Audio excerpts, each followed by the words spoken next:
ಕಡ್ಡಿ ಪತ್ತೆ ಆಗಿದ್ವಲ್ಲ ಸರ್, ಅದಕ್ಕೆ ಸಂಬಂಧಪಟ್ಟಂತೆ ಟೈಮರ್ಸ್ ಇವಾಗ ಅದು ಪತ್ತೆ ಆಗಿದೆ, ಟೈಮ್ ಫಿಕ್ಸ್ ಮಾಡಿರೋ ಎಕ್ವಿಪ್ಮೆಂಟ್ಸ್ಗಳು. ಈಗ ಅದನ್ನು ತನಿಖೆ ಮಾಡ್ತಾ ಇದ್ದಾರೆ. ನಾನೇನು ಅದ್ರ ಬಗ್ಗೆ ಹೆಚ್ಚು ವಿವರಗಳನ್ನು ಹೇಳಕ್ಕೆ ಹೋಗೋದಿಲ್ಲ.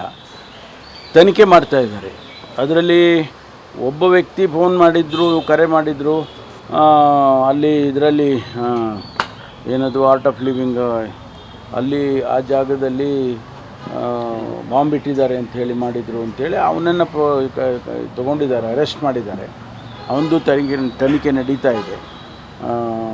ಅಲ್ಲಿ ಹೋಗುವಾಗ ದಾರಿಯಲ್ಲಿ ಜೆಲಟಿನ್ ಸ್ಟಿಕ್ ಸಿಕ್ತು ಅಂತೇಳಿ ಅದನ್ನು ಕೂಡ ಅವರು ಏನೆಲ್ಲ ಸಿಕ್ಕಿದ್ದಾರೆ ಅದನ್ನೆಲ್ಲ ತೊಗೊಂಡಿದ್ದಾರೆ, ಸೆಕ್ಯೂರ್ ಮಾಡ್ಕೊಂಡಿದ್ದಾರೆ. ಮತ್ತು ಅದರ ಬಗ್ಗೆ ತನಿಖೆಯನ್ನು ಮಾಡ್ತಾರೆ. ಈಗ NIA ನವರು ಕೂಡ ನಾವು ಕೂಡ ಎಂಟರ್ ಆಗುವಂಥ ಸಾಧ್ಯತೆಗಳಿದೆ. ಅವರು ಕೂಡ ಈಗ ತನಿಖೆ ಮಾಡೋದಕ್ಕೆ ಅವರು ಕೇಳಿದ್ದಾರೆ ಅಂತ ಹೇಳಿ ಗೊತ್ತಾಯ್ತು ನನಗೆ. ನಾವು ಅವ್ರಿಗೆ ಕೇಳಿದರೆ ಅವ್ರಿಗೆ ಕೊಡ್ತೇವೆ, ಅವರೇ ತನಿಖೆ ಮಾಡಲಿ. ಪ್ರಧಾನಮಂತ್ರಿಗಳ ಬರುವಂಥ ಕಾರ್ಯಕ್ರಮಗಳು ಸಾಮಾನ್ಯವಾಗಿ ಭಾಳ ಹೈ ಲೆವೆಲ್ ಸೆಕ್ಯೂರಿಟಿ ಅವರು ಒದಗಿಸ್ತಾರೆ, ನಾವು ಒದಗಿಸ್ತೀವಿ. ರಾಜ್ಯ ಸರ್ಕಾರಗಳು ಕೂಡ ಇನ್ಸ್ಟ್ರಕ್ಷನ್ಸ್ ಬಂದಿರುತ್ತೆ, ಮಾಡಿರ್ತಾರೆ.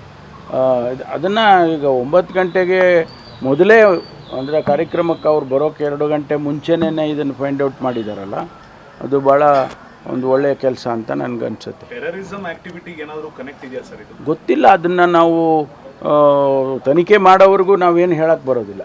ತನಿಖೆ ಮಾಡಿ ಆನಂತರ ಅದು ವಿಚಾರಗಳು ಗೊತ್ತಾದ ಮೇಲೆ ಪ್ರಕಟಣೆ ಮಾಡ್ಬೋದು.